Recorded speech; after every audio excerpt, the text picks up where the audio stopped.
আসসালামু আলাইকুম। আমি সৌদি আরব থেকে জাহাঙ্গীর আলম। তো আজকে আমি আমিল মক্তবে গেছিলাম। আমিল মক্তব হলো আরবি, আর ইংলিশ হলো লেবার কোড। এক পাকিস্তানি ভাইকে নিয়ে গেছিলাম। তো উনি ক্যান্সেল মারছে। 2 বছর কন্ট্রাক্ট পুরো হওয়ার 1 মাস চলে গেল, তারপর কোম্পানি পাঠাইতেছে না। তো এই জন্যে মামলা করতে গেছিলাম। তো আমাকে সাথে নিয়ে গেছিলো। আলহামদুলিল্লাহ মামলা হয়ে গেছে। মামলার ফলাফল 5 দিনের মধ্যে রিপোর্ট পাওয়া যাবে ইনশাল্লাহ। আর এই রিপোর্টে কি বলছে আজকে রাতে ভিডিওটা ছাড়বো, ইনশাল্লাহ দেখার চেষ্টা করবেন।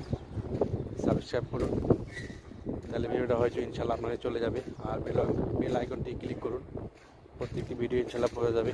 আমি কিছু না কিছু প্রতিদিন ভিডিও ছাড়ি, ইনশাল্লাহ দেখার চেষ্টা করুন, একটু সাপোর্ট করুন। আসসালামু আলাইকুম রহমতুল্লাহ।